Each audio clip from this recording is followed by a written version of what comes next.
سختی کو، بیوی کی اس اذیت کو کم نہیں کر سکتا۔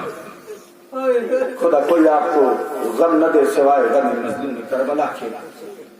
حضرات کیا کیا مصیبتیں ہوئی ہیں شہزادی کونین پہ کیسے بیان کیا جائے؟ یہ جو شہادت شہزادی کونین کے ایام چل رہے ہیں نا، یہ عاشورہ سے کم نہیں ہے، کیونکہ عاشورہ نہ ہوتی اگر فاطمہ نہ ہوتی۔ عزیزانو میرے نوجوانوں میں ایک سوال آپ سے کروں، مجھے یہ بتائیے کائنات میں تاریخ اسلام میں سب سے کم سن شہید کون ہے؟ میں بھول گیا مجلس آپ سن چکے مرضی آپ کی، پوری تاریخ اسلام میں سب سے کم سن شہید کون ہے؟ جب کسی بچے سے پوچھا جائے گا تو وہ کہے گا علی اصغر ہے، سب سے کم سن شہید علی اصغر ہے۔ میں ہاتھوں کو جوڑ کر عرض کروں نہیں، علی اصغر سب سے کم سن شہید نہیں ہے۔ کیوں؟ اس لیے کہ علی اصغر 6 مہینے دنیا میں رہے، مگر ایک بچہ شہید ہوا جو دنیا میں نہیں آیا، فاطمہ کے شکم میں ایک تیر گلے میں گیا۔ جزاکم اللہ خیر، ایک تیر محسن کے گلے میں پیوست ہوئی ماں کے شکم سے ہوتی۔ اللہ جانے فاطمہ پہ گریہ کیسے کرتے ہو؟ ختم کر دی مجلس، میں نے آگے سنتے رہنا، مصائب آپ کی مرضی، آپ کا دل جانے، آپ کے زمانے کا امام جانے۔ حضرات ایک مجلس ہو رہی تھی۔ اچھا یہ بتائیے کیا رونے کے لیے یہ کم ہے؟ آپ جائیے اپنے گھروں میں، اپنی ماؤں بہنوں کا دیدار کیجئے، ان کو سلام کیجئے، سلامتی کی دعا کیجئے، اور ایک مرتبہ ذرا سر سے رومتے کو ہٹا کے دیکھیے، سر کے بال سفید بھی کیسے آئے، رخسار سلامت ہے یا جھریاں پڑی ہوئی ہے، کمر سلامت ہے یا جھکی ہوئی ہے، بہن کا سن کیا ہے؟ کہا 18 سال ہے۔ میں نے کہا 18 سال میں تو ایسا ہی ہوتا ہے۔ ہم نے کہا اگر ایسا ہوتا ہے تو مدینے میں وہ کون ضعیفہ ہے جس کے سر کے بال سفید ہو گئے، جس کے رخساروں پہ جھریاں پڑ گئی، جو عصا کے سہارے سے چل رہے ہیں؟ جزاکم اللہ، خدا کوئی غم نہ دے سوائے غم مظلوم کربلا کے۔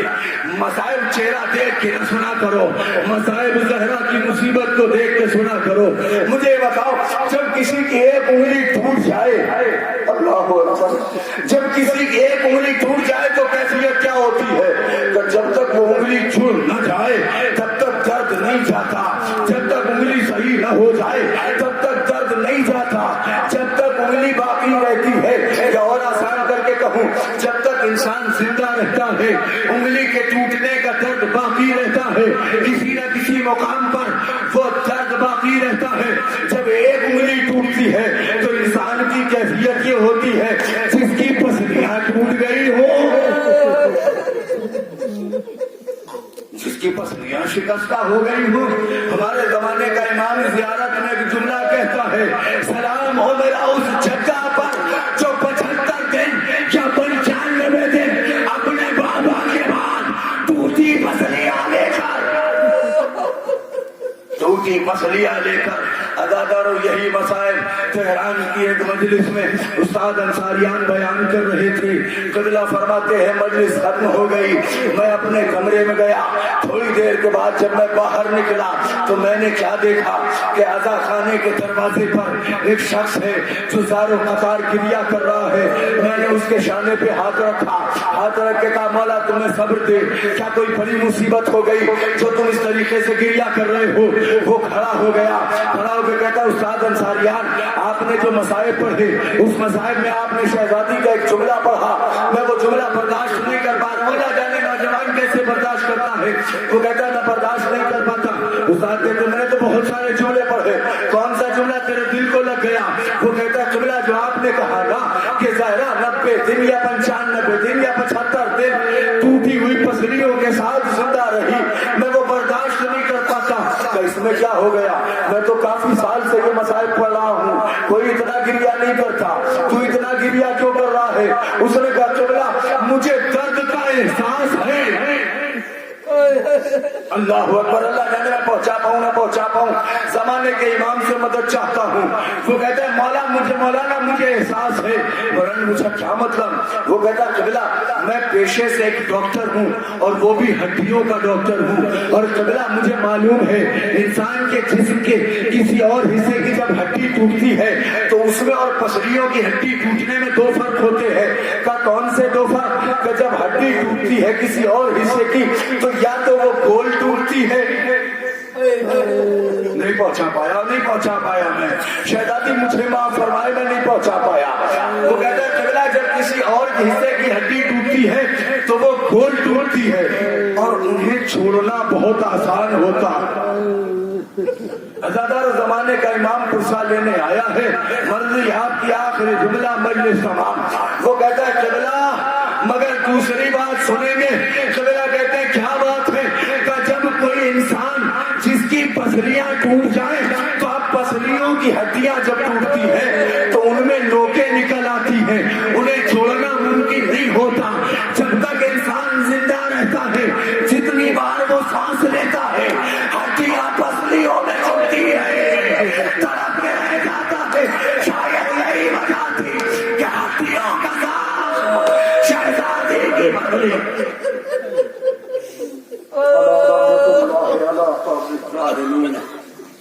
سيعلم الذين أيها القلب ينقلبون ربنا تقبل منا إنك أنت السميع العليم اللهم لعن قاتلك يا زهراء اللهم لعن قاتلك يا زهراء اللهم لعن قاتلك يا زهراء ماتم حسین یا اللہ